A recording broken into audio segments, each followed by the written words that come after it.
Hi. Hi. Hi, how are you? I'm good, you guys. How are you? We're Doing good, very thank you. well, thank you. Congratulations on the success of Blood and Water. It's been amazing. How do you guys feel? Well, thank you so much for having us and for seeing us as well. I mean, the reception has been quite overwhelming. It has because, we knew the show was going to do good. We didn't expect it to do this good. Not only here back home, but globally, people are really enjoying the show. I think we're just very grateful. We're humbled by the response and the reception of the show. Okay. Cindy? Um, well, I don't really have words to express how I actually feel. I mean, to have a show that's international, 190 countries, to 167 million members, that alone is mind blowing. And I really don't have words, just gratitude more than anything that to be part of Blood and Water and to be part of something so big. Those characters are so believable. Like, you guys made us believe that you guys are actually besties. So take us through the process of preparing for your roles as best friends and partners in crime.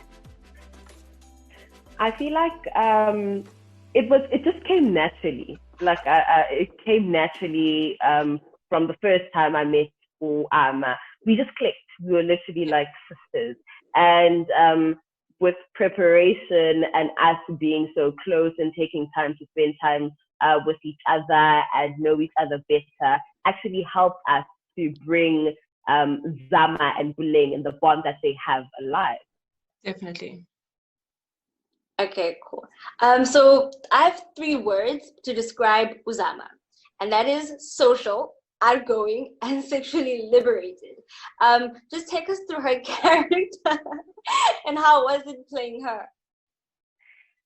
So, firstly, I'm totally different from Uzama. Like, I'm an introvert, I'm very shy, and it was a welcome challenge, being able to touch deep into parts of myself that I've never experienced before. And I feel like more than anything, that's what a performer is about. You're supposed to be able to touch deep in places you've never been, and showcase and show that personality, even if you're not that person. And I feel like it was so it was so much fun. It was so much fun. Thanks to Unosi Potomisa, who actually helped me. She was like, "Girls, you need to give me more sass. You need to go in there, do it." And yeah, it was fun. It was fun. Like, it was fun playing stuff. Okay, I have a question for Ama. So Ama Puleng is a bit more conservative. She's fiery and she's persistent. Would you say that you have a few similarities with Puleng's character?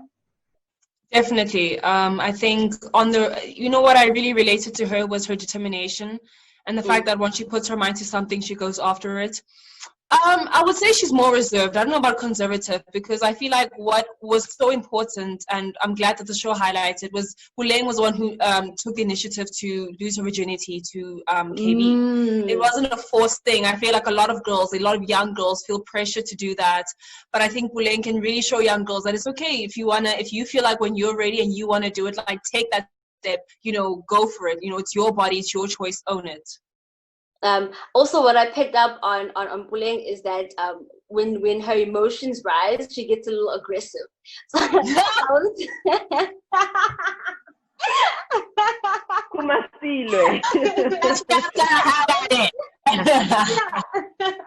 Literally. I wanted to ask, for you as Oama, when was the last time you felt like punching someone in the face? I have never been in a fight in my life. I never want to be in a physical fight in my life. I don't want to get my face scratched. I'm just not trying to do all of that because I'm also I rationalize a lot, before I do something, which is, I think, what's where Bullying and I differ, is that she acts and then she thinks of the consequences later. Whereas I rationalize with things. I'm like, okay, if I do this, these will be the consequences of A, B, and C. And I don't think I can fight. I don't know. I've never fought, so I don't know. I don't know if I can or I can't. I've never literally had the urge to punch someone. Well, I mean, yeah, that's a good thing because we don't want those situations anyway. For Cindy, this is very interesting. So Uzama falls in love with a rich guy who is pansexual, who turns out to be a polygamist. Sorry. So tell us about that love triangle and why does Uzama decide to stay? I feel like we've already established that Zama is a bit cuckoo. You know, she's not normal. She's not normal. She's a free-spirited character. You know, she doesn't really think about, okay, if I do this, what will happen after? You know, she's more of, okay, cool, you want us to do this, let's go for it, let's do it. You know, she's down for anything. She's that soul. But also, I feel like what people are missing with the character Yazama, when you go back at home, you know, they say that a home builds you, right? You are who you are because of your parents, the people around you. And when you shift to her household, you can see it's not really a structured home, you know, right. with her mother being like that, and also always having drunk people around her, especially at that age. So I feel like that also influenced her to be the type of person she is. But she's got such a good heart where she just wants people around her to be happy. And she, even though she doesn't think about how she feels or how she's feeling, and no one is really asking, okay, hey Zama, how are you feeling? Are you fine? She's more of like, I will pick you up and I'm down for anything. We can do whatever. But I feel like it's deeper, you know, there's more to her than what you see outside.